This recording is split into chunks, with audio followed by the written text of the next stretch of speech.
Well, hello, everybody, and welcome. Good afternoon and welcome and thank you for joining us today for our very first Vital Conversation of the year on housing. Vital Conversations are a critical discussion on our community's most pressing issues featured in LCF's Vital Signs report. We speak with leaders, advocates, change makers, and people of lived experience as they share their journey, their knowledge, their expertise, and stories about these issues. Today's discussion will be focused on the specific housing challenges we're faced by the Indigenous, newcomer, and racialized communities.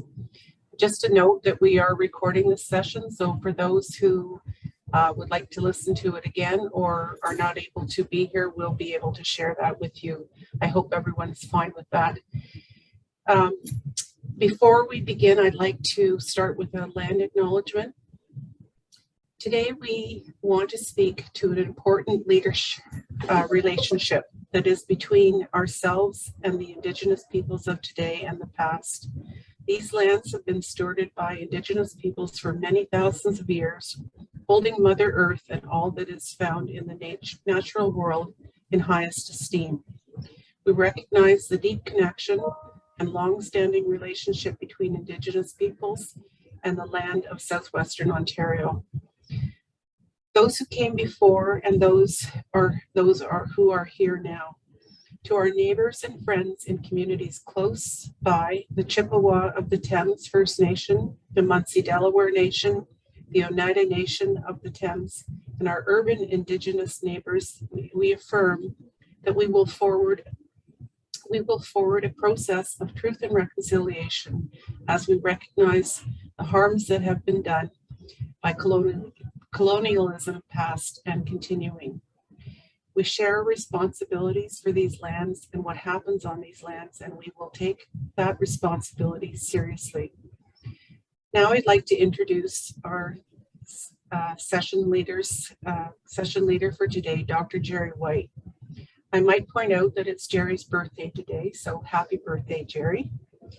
Jerry is a current Professor Emeritus of Sociology at the University of Western Ontario, I still call it that, Director of the Aboriginal Policy Research Consortium internationally, and Emeritus Editor-in-Chief of the International Indigenous Policy Journal. As a board member at London Community Foundation, he chairs the Social Impact Social Finance Fund and chairs Vital Signs. Currently, he sits on the board of directors at Namarin Friendship Center. He is passionate about improving well-being for all communities and having served on many public inquiries and public boards, provincial boards, including being the founding chair of the Ontario Health Professions Regulatory Advisory Council. It's a long one, Jerry. His research publications include 17 books on improving Indigenous well-being and 6 on improving healthcare delivery. Again, happy birthday, Jerry, and thank you for taking your role today with us. Thanks, Martha. Thanks very much, and welcome to our 3 guests. I want to thank you for taking your valuable time to talk about the work that you do and that your organizations are doing with your communities and all of our communities. I'd like to start by introducing our panelists for the people who are watching, and thanks to the audience for coming. Andrea Jibb is Director of Community Planning for Atlohsa Family Healing Services. Andrea Jibb is a Mishif Anishinaabe who currently resides in London, Ontario. As Director of Community Planning at Atlohsa Family Healing Services, Andrea oversees the operations of Atlohsa's Homelessness Division, including the Atlohsa Street Outreach, Community Education Project, supportive housing, and housing stability programs. These programs are rooted in the Jiwatashkud, or Circle, Indigenous Homeless Strategy, based on a vision for bringing people home through Indigenous-led programs and services that are informed by Indigenous knowledge. Miriam Zaidi is Director of Services for Sakina Homes. Miriam's a registered social worker. She has a master's degree in social work She's trained in different modalities of therapy and has been counseling for many, many years. Her responsibilities cover the wide range of the 15 services that are delivered by Sakina Homes across 6 cities, one of which, we're happy to say, is a shelter recently opened here in London. Welcome to you, Miriam. And finally, Valerian Marochko is the Executive Director of London Cross-Cultural Learner Centre. Before joining the CCLC, he worked for the Collège Boreal in London. He also is a consultant for the United Nations, for the World Bank, for the Harvard Institute for International Development, small businesses. He's worked with international ventures and non-government organizations. Since 2009, he's led the CCLC in developing an effective multi-service organization that's focused on refugee resettlement and immigrant integration.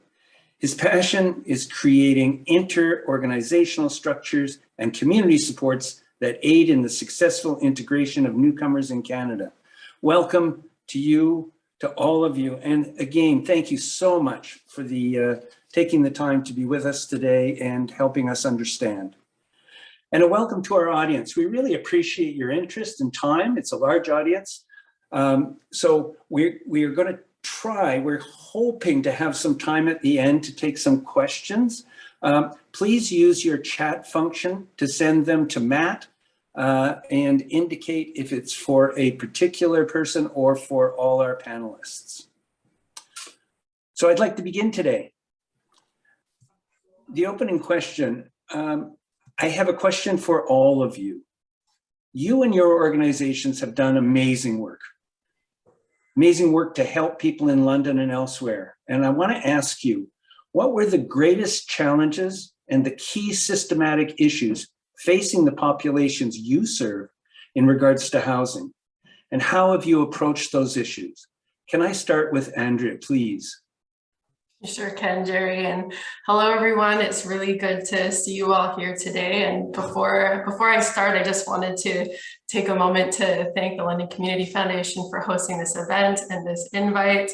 Vanessa, Jerry, Martha, thank you so much and happy birthday, Jerry. And I also want to acknowledge each and every one of you out there who is listening for taking some time out of your day to sit with us and hear about some of these issues. And I've also lit a smudge over here, which I'm sending out to each and every one of you. I have some sage here. So for those of you who might never have smudged before or who aren't familiar with the practice, it's a way that we usually start events in the Indigenous community and just to come together in a really good way. So sending some of that out to each and every one of you and just sending good thoughts as well.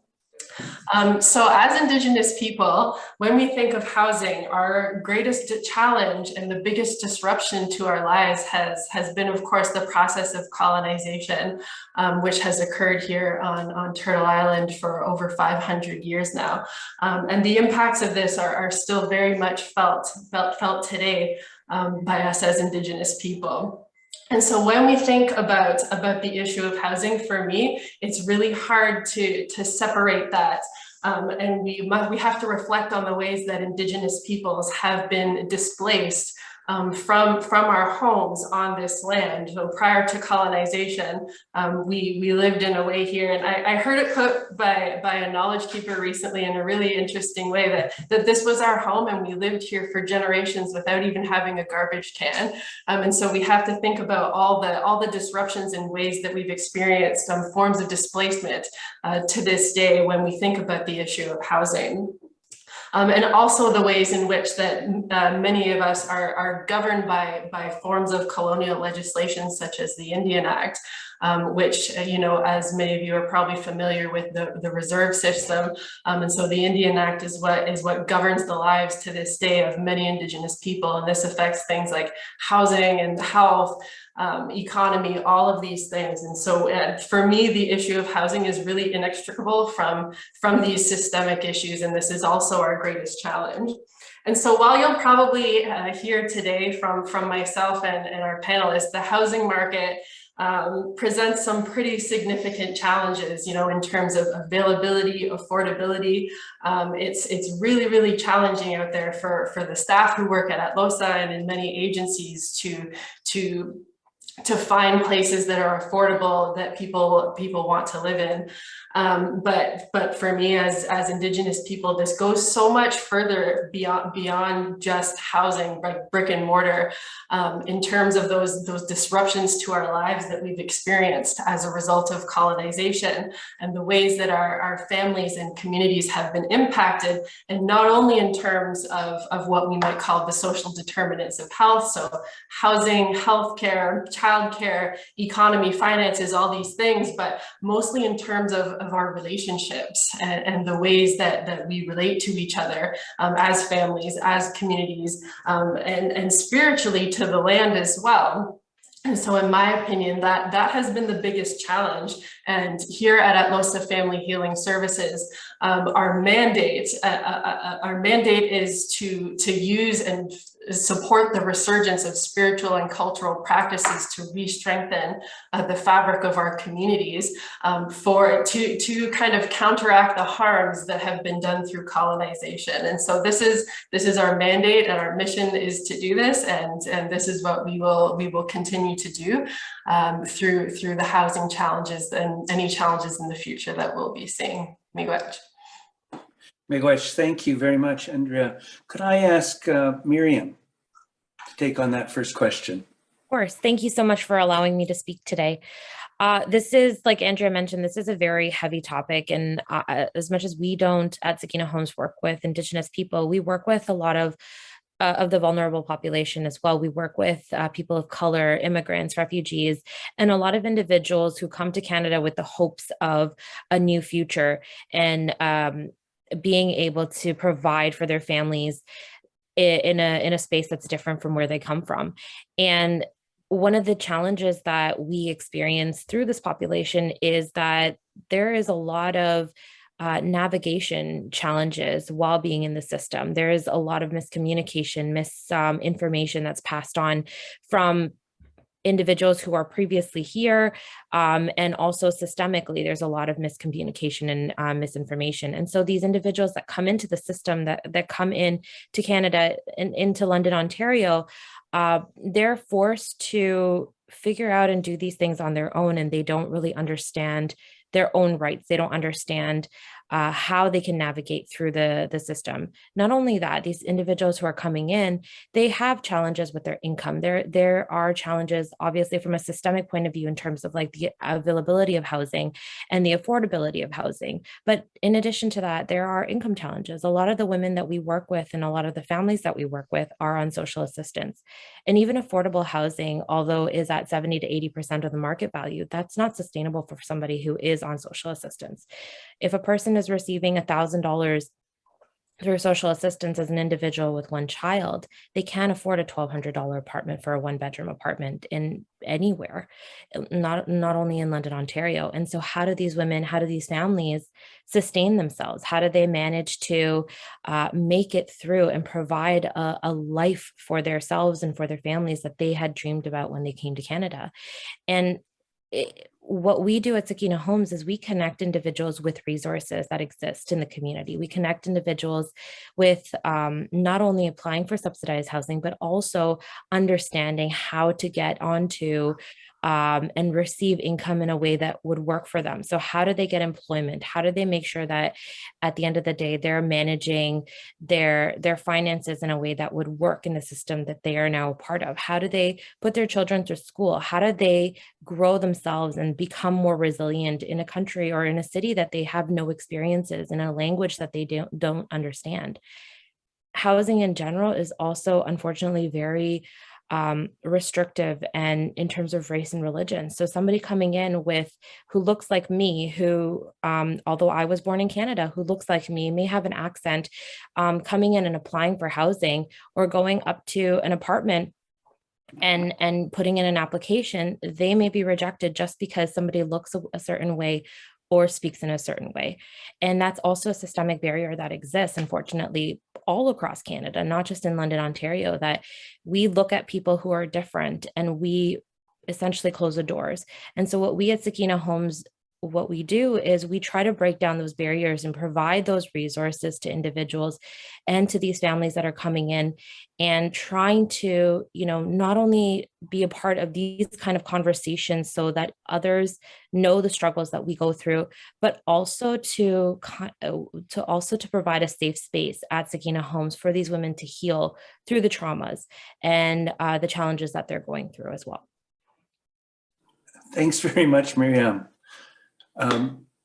Vali, could I ask you to take on that first question? Good afternoon, everyone.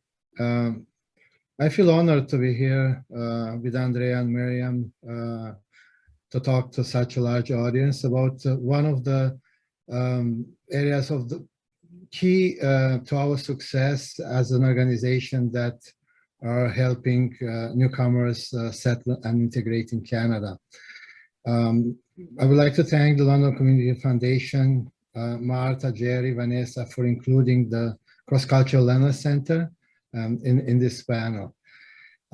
As Miriam noticed, and as Andrea also talked about the history of colonialism, finding affordable housing for smaller families, it's one of the biggest challenges. Families that are looking for 1-bedroom or 2-bedroom units, and if there's not a big number in the family that would, especially those who don't have children, because the family with children have access to the Canada child benefit, it makes it impossible to have a budget that could afford the housing. Sometimes clients' entire monthly budget or for income support is not enough to cover the rents that we see, $1,400 for 1-bedroom apartment or like $1,800 for a 2-bedroom apartment. My colleagues in the housing team, they did a search like on Friday, and in all of London, there were 58 1-bedroom units available and 72 2-bedroom units available. Can you imagine this for the whole scale of a quite large metropolitan area like London? There currently, for more affordable units, there are long wait list for the available units when their current tenants move out. We have to host large families. Sometimes people who come to Canada, particularly as government-assisted refugees, they have very large families, and our housing stock is not necessarily adapted to house very large families, and we find it difficult because of the housing stock not being there. Like 4-bedroom apartments are not so rare in London compared to other municipalities like Toronto, and also landlords not accepting very large family, and the regulation in terms of the number of individuals that could be accepted in a unit with a specific space. So in terms of other barriers and challenges, some landlords asking for credit reports, while newcomer clients, they cannot provide them. The child benefit, it doesn't come right away. We have to apply. Newcomers who arrive to Canada have to apply. And although it's a kind of permanent source of income, it's received only after 3 months, and it takes a while, and landlords may not accept that as a proof of income either. So how we deal with this? Working very hard. I'd like to commend our housing team. Taking longer, the effect of this is taking longer. As in the past, we were able to house people in like particular refugees coming, find a permanent accommodation in 3 weeks to 4 weeks. Now it's 6 weeks or or more sometimes, depending on each family.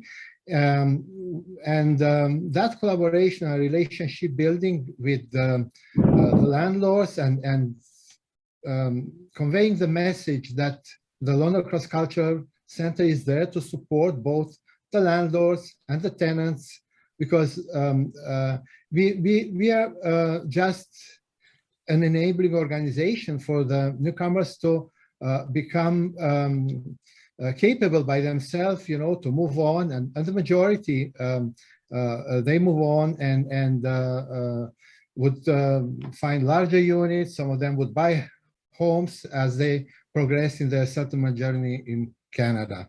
So I just want to thank you know, for the organization who are supporting the newcomers, because housing is one essential component of their integration, particularly for those who suffer trauma and have other issues to deal with, and having appropriate housing is a key step for their healing and for their integration in Canada. Thanks, Vali, very much. The second round of questions are individual, and they're different for each of our panelists. I'm going to start with Miriam. We got a great picture of what you faced and are facing now in terms of obstacles. Thank you very much for that. Your organization provides a lot of services to those in your shelters or housed in temporary lodgings like motels. The people you help have a range of needs, obvious ones like food and safe shelter, but others related to faith, education, employment, and more. Could you elaborate a bit on what are the lasting COVID-based challenges that you foresee stretching out into the future, and what new obstacles that your organization and you are trying to anticipate and build for?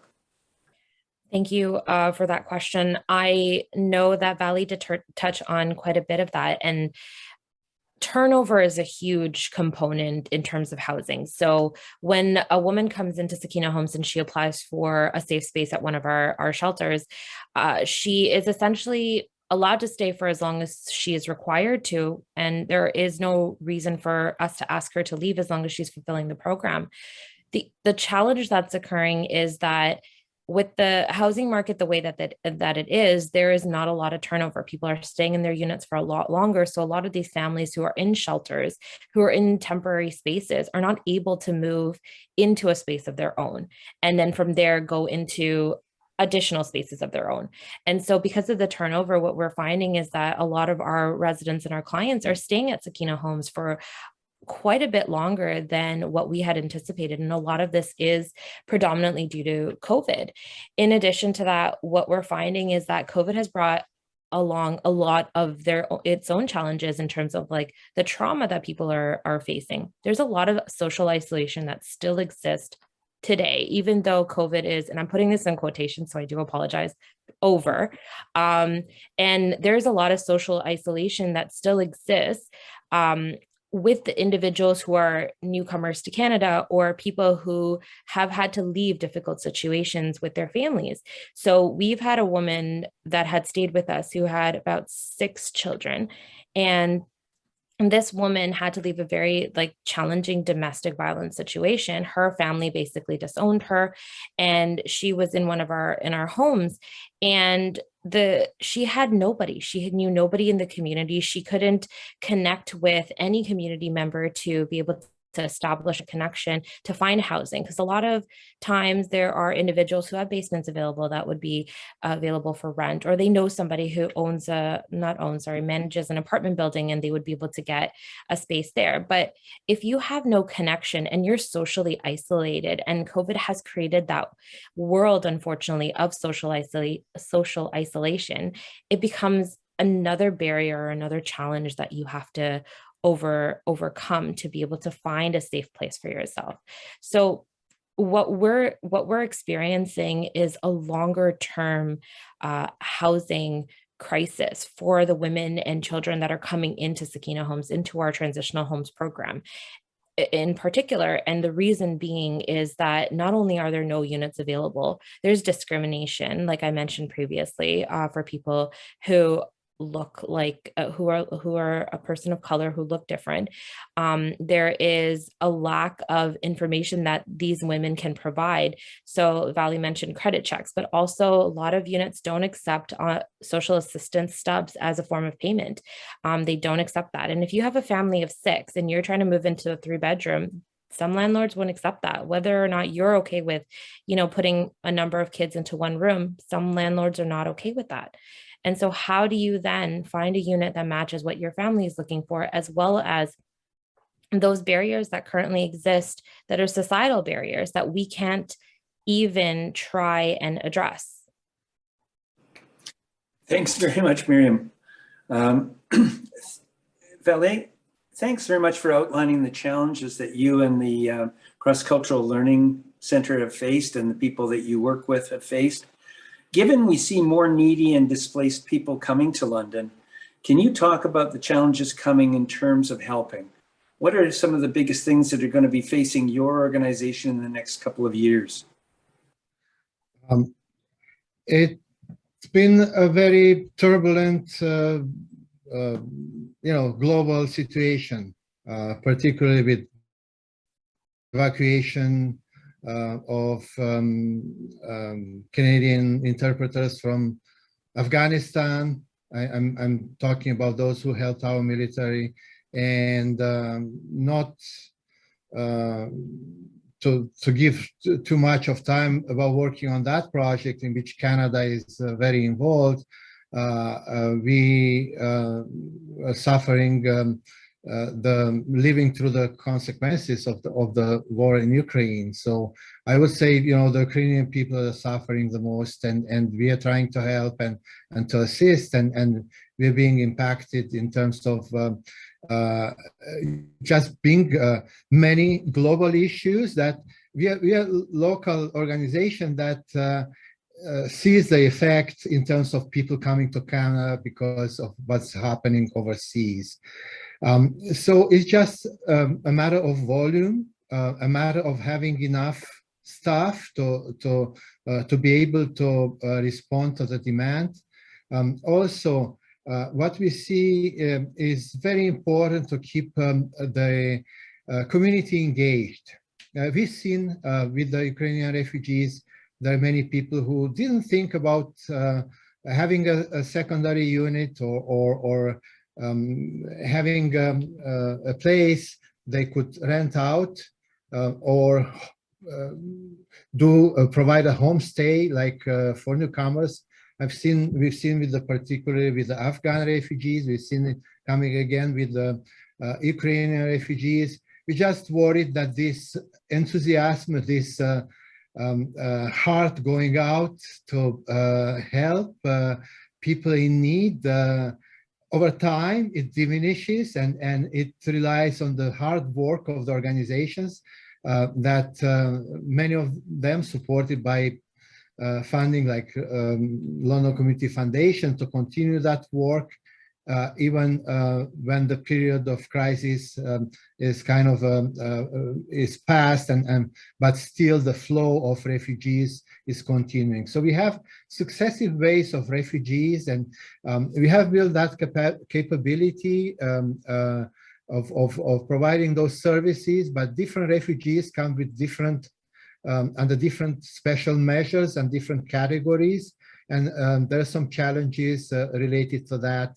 And we could overcome these challenges when the whole community works together, the municipal structure, the provincial structure, the federal structure, and the organizations that are funded at different level, and the charitable organization, not-for-profits, particularly supported by London Community Foundation, have a very important role to play. Thanks, Valley. Andrea, you paint a very real and challenging picture of what you've faced. We all know that you faced your organization faced a violent attack on your property before the winter. Those of us who know you understand that when you look at homelessness, you look at it as much more than somebody doesn't have a place to live. It involves the loss of relationship to land, to family, to culture, and much more, and that's how you approach it. But given this, what are the special challenges your organization will face in the coming times for the peoples that you serve? Thank you, Jerry. So I just wanted to start my answer to this question by highlighting how adaptable and resilient Indigenous people have been, that here in Turtle Island, we've been living through extraordinary circumstances for hundreds of years now, and our people have survived and thrived using our forms of Indigenous knowledge in so many ways to adapt to very challenging and extraordinary circumstances in so many ways. And so when we look to special challenges in the future, I am very confident that our people will continue to utilize Indigenous knowledges to adapt and thrive in so many different ways. As I was highlighting earlier, really for me, the solution to Indigenous homelessness and housing issues is it all comes back down to the question of land, as Jerry highlighted in the question. When we look at what home is for Indigenous people, the land is our home. And so I think that for us as an organization and as Indigenous communities, that's really what it comes down to. And so for Atlohsa, as we look to realize the vision in our Indigenous homelessness strategic plan, we need land to be able to do that. And so we're exploring different strategies for ways that we are able to do that. But in so many ways, some of our programs have experienced forms of homelessness themselves. And Jerry had mentioned the attack or the arson on a proposed site for land-based healing here in London. And that's a really great example of some of the challenges that we've faced as a community when we announced that we are going to try a project of bringing Indigenous people onto the land for land-based healing. You know, we're faced with a violent attack of burning the site down. And so these are some of the really unique challenges. And as Indigenous people, we know what the impact is and the role of land for healing is. And Atlohsa is getting ready to open up a healing lodge or a land-based treatment center in partnership with a local First Nation, where there's not going to be any permanent structures. There's going to be no buildings. We're literally going to take people out onto the land who might be suffering from different forms of substance use or mental wellness imbalances, and we're going to take them onto the land, and we're not having any buildings. And so these are some of the ways that we are trying to mobilize Indigenous knowledges in towards the future to resolve some of these issues around housing and homelessness. And you know, I don't think any of us are looking to return to the days where we just lived outside necessarily, but there's innovative ways that we can use Indigenous knowledges as we look towards the future and some of the unique challenges that we'll be facing. Thanks, Andrea, very much. And thanks all of you for the answers to those questions. My closing question before we go to some of the ones that are being raised in the audience is this. Vital signs that we do, it's called Be the Change, and it's all about encouraging Londoners to take action. What are some of the, that could be helping with policy, that could be donating, that could be volunteering, that could be doing educational work, going to meetings, whatever you're capable and interested in doing. What I want to ask the three panelists is, what are some of the practical things that you feel the average person can do to help support and create change in the areas that you're talking about? What would you like Londoners to do, and what can the LCF, London Community Foundation, do to promote action for your communities? Perhaps I'll ask Andrea to pick up the ball first, Miriam, and then Valley.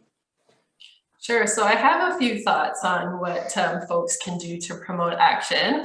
The first thing I think for supporting the Indigenous community is learning about the local community, about learning whose territory it is that you live on, who are your neighbors, who are the nearby First Nations, what does the urban Indigenous community look like? I think attending community events, Indigenous-led community events, and shopping Indigenous businesses is a really great way to support, and a great way to find out what some of those events might be is following Indigenous organizations or influencers on social media. I think learning about the Indian Act is a really good place to start as well. There's a really great book called 21 Things You Didn't Know. I think that's what it's called. You didn't know about the Indian Act. And having those conversations in your household about some of these issues that you might have heard about today, or things that you might learn about through books or the media. As I've answered these questions, I've really come back to the land and the idea of land back. And so I think like that's now a whole movement in the Indigenous community. And so I think doing some research to learn about what land back really means, because it's a very holistic understanding. It's not just give us the land back, but it's about supporting Indigenous governance and Indigenous sovereignty in so many ways. And as we have so many nations all over Turtle Island. And so what does that look like in terms of promoting and restoring Indigenous forms of governance? And I think that awareness inspires action. So as you learn and become aware of some of these issues, ask yourself what it is that you can do, and how can you build relationships in the community through some of those conversations. And I guess finally, as Jerry said, donating is always a great way to support any of the wonderful organizations who work in housing. And there are many here in London who are doing that really good and really hard work. Miigwech. Thanks, Adrian. Andrea, Miriam, please. Yes, so I think Andrea raised a really good point in terms of like raising awareness of the challenges that people face in the London community and being able to talk about it. And I think one of the biggest challenges that exists is that we don't have the capability of walking in each other's shoes unless we are talking about it. Our experiences are obviously our own, but in order to raise that awareness as a community, what we should be doing is understand the challenges that others are facing. So understand how difficult it is when you have low income, and how challenging it is to find housing or to be able to afford food or resources for your family. Understand how it is when you feel like your home has been taken away from you, or understand how it is when you're coming into a country and you don't know how to navigate through the system. And so I understand that, from a broader policy level, a lot of policies should be changing in terms of how we approach housing and how we approach different individuals coming in and even residing in the London community.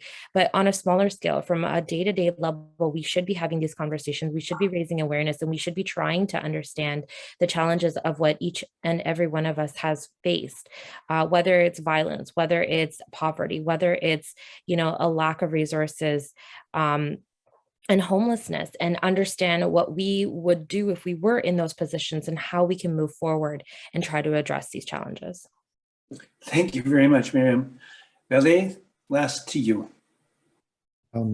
I suggest everyone advocates with all three levels of government to improve housing affordability in our community. The most successful projects are those that are supported by three levels of government. And let's say if we have federal support for building affordable housing, it's important that the municipal planning and housing approvals go fast, so those units could be built as soon as possible. Also, on an individual level, if you know of a friend who has a housing unit to rent, ask them to call the Cross-Cultural Learner Center. We rely heavily on private landlords, small landlords, but we also work with the some national property management companies. We have a housing fund, like to pay for the first month and last month rent. Either we could provide a loan or a grant to refugees, so they could secure that first home in Canada, and donations are very much appreciated. You may volunteer to be matched with newcomers to offer them a home. It's not only the house, it's a home is also everything, the feeling of being with other people. And if you see a newcomer moving into your neighborhood, say hello and be kind and understanding. If they don't respect some of the rules. They will learn, and if you have concerns, please do not hesitate to call the Cross-Cultural Learning Center. Thank you very much, Valerian. We've been getting some lovely questions from the audience, and we do have a few minutes, so I'm going to ask some of those questions. Please feel free to just wave at me, panelists, if you want to take the first shot at it, and if people want to add to the answer of the first person, please do. We were asked, can we consider alternate forms of housing? In some other provinces, they've gone to tiny houses, they've gone to building small village style things with small sleeping quarters and public spaces. Can we consider alternate forms of housing for some of the things that you're raising?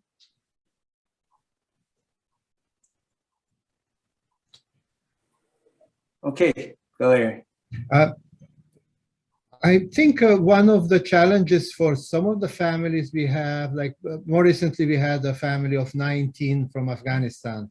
Under the Canadian conception of a family, that means 3 families, 3 quite large families, but they would have loved to be together in a unit that's more, offer more communal living than what actually the housing available in London is offering them. So maybe having, and some of them would definitely benefit from having different concepts, but that would mean a little bit of working together to make it happen. There's probably cultural issues. Well, there definitely is cultural issues involved in here and relationship issues, so those are important. We had a discussion this morning about should the Community Foundation get more active in helping build co-op housing, for example. I know the Indigenous community, there's 4 Indigenous co-op housing organizations that are doing things.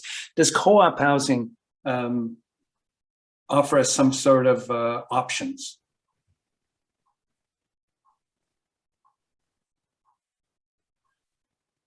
I would imagine that some difficulty, because if people are in deep need, if they're fleeing violence, if they've lost home, it's hard to build a full co-op and everything. But these are some kinds of things that we're trying to put together, which leads me to another question.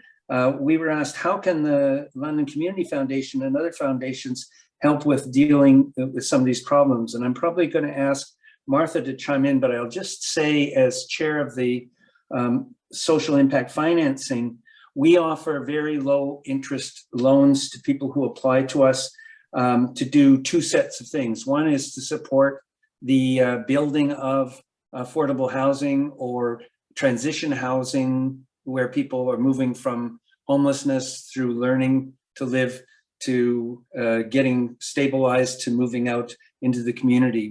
We have a whole series of loan systems there. And recently we have just pulled together a consortium that's doing the Soho project, which is going to have about 650 housing units. A large proportion are going to be affordable. So we do that now. And other things that we do is help social entrepreneurs to create businesses that are going to be socially responsible. That leads to hiring. And so in communities, we want to reach out even more to newcomer communities, Indigenous communities, and we're just working on how to do that. And so those kinds of suggestions will be very welcome from experts like you, like panel members.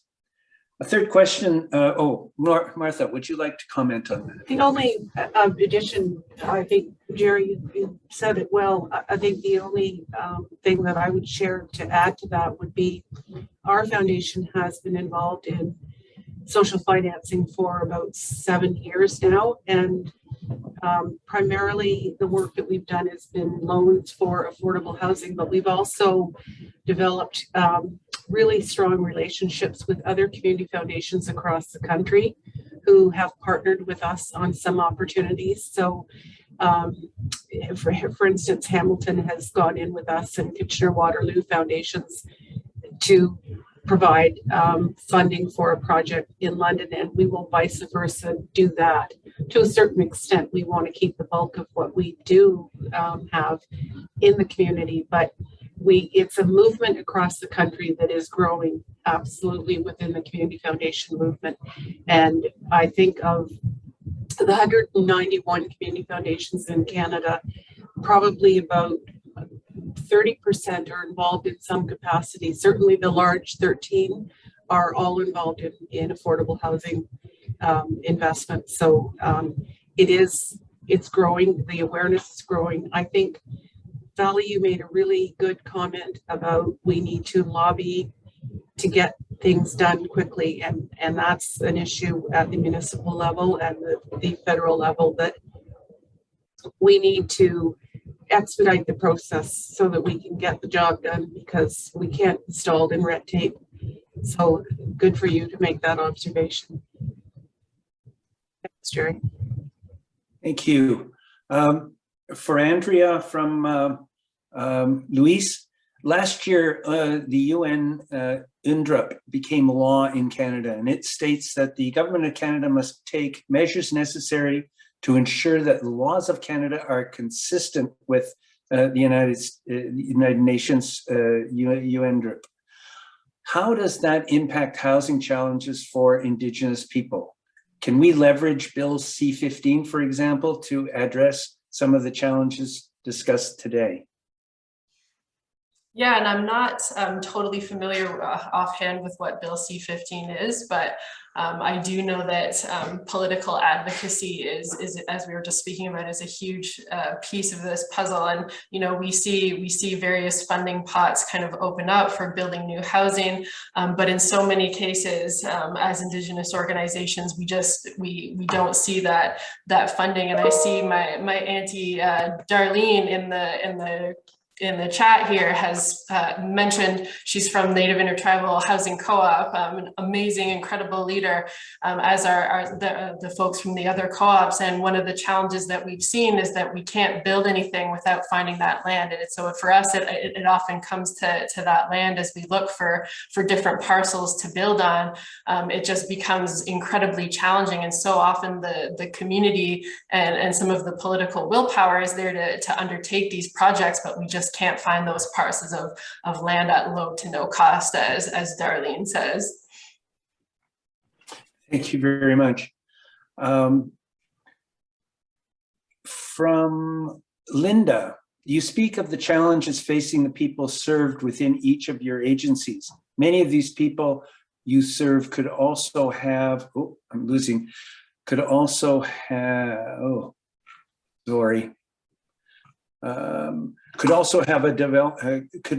they could have different kinds of developmental disabilities and other kinds of projects. How do you see this project supporting and working together to speak to these challenges? I think the point is that people facing multiple issues like disabilities, cognitive or physical, and housing problems, how do you approach that within your organizations when people have multiple challenges?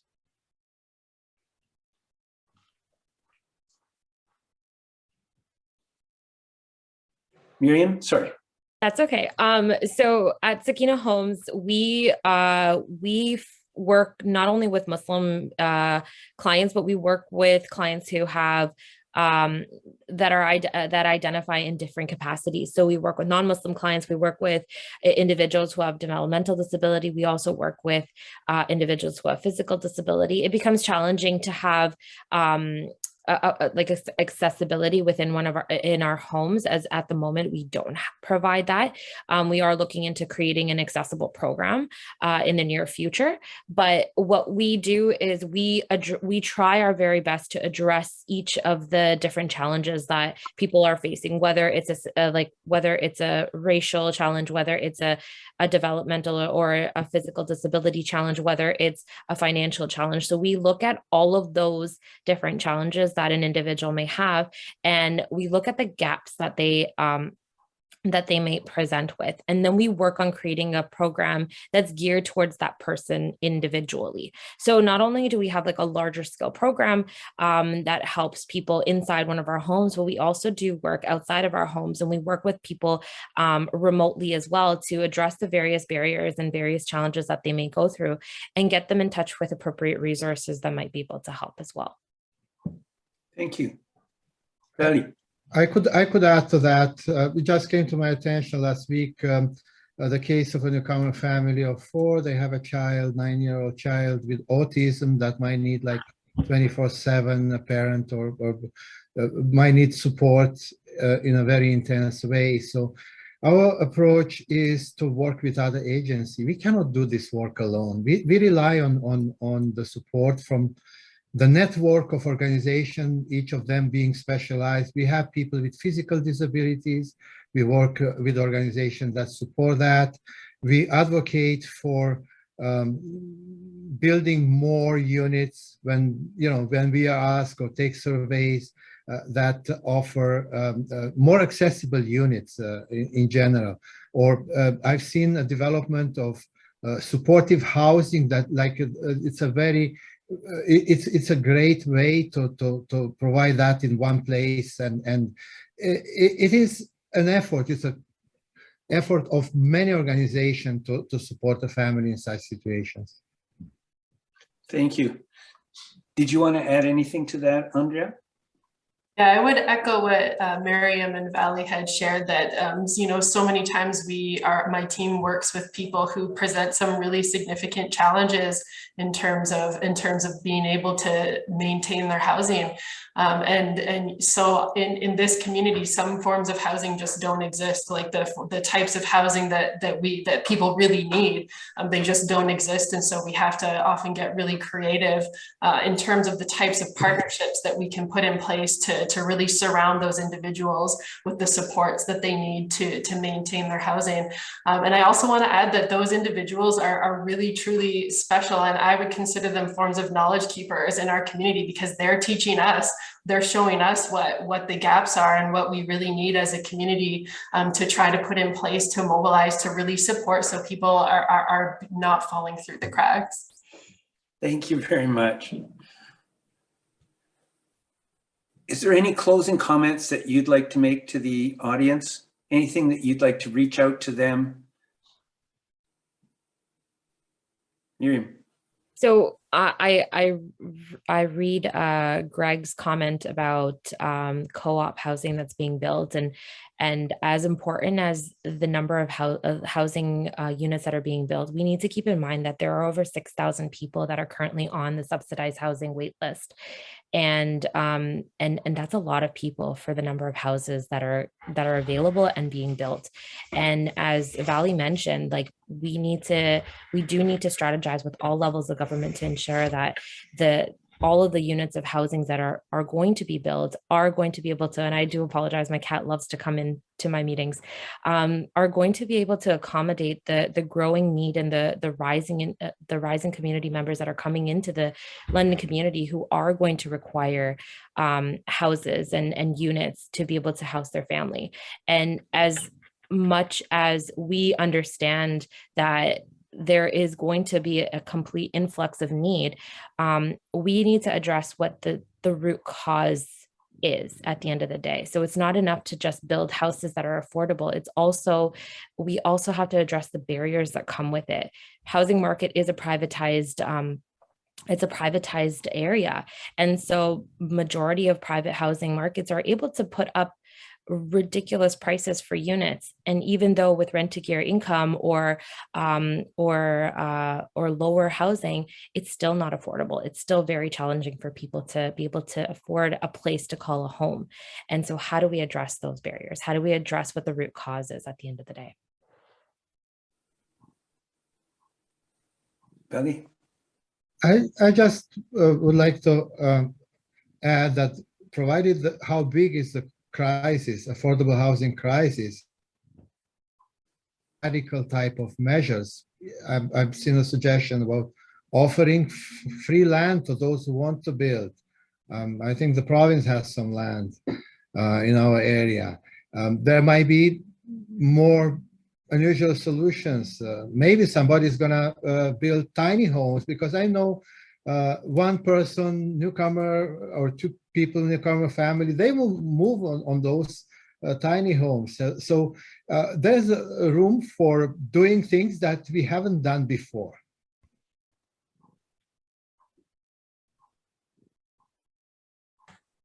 I'm getting some comments from the audience, like thanks to all of you. Geared to income is the approach we need to take. Thank you for your closing comments. It's the crisis the organizations need to face and voice to governments. I agree. In addition to creating more affordable and rent geared to income housing, we need to provide adequate supports to help people to stay housed. And I think that was one of the things that we just had a meeting this morning to discuss our approaches to affordable housing. And we're seeing a lot of existing affordable housing that needs extensive renovation, and people are being forced to leave it and they have nowhere to go. So even in the existing stock, we have a lot to do, and we need to create different, and I think what I've heard from all of you, thinking out of the box, understanding our history, understanding where problems came from, understanding the kinds of attitudes, understanding the needs, cultural approaches and things that people hold very dear in their relationships, but thinking out of the box on how we make that all work is going to be really critical. I'm sure I speak for everyone in attendance when I say sincerely, sincerely thank you. It's so nice to hear people who do so much being so eloquent, easy to understand, pointing fingers in the direction of we want to move, not blame, but this is the way we want to go. It's just a joy to have been moderating this panel with you. And we want to thank you for your amazing work that you do day by day and for the work that your organizations are doing. I'm going to turn over goodbyes to Martha, please. Thanks, Jerry.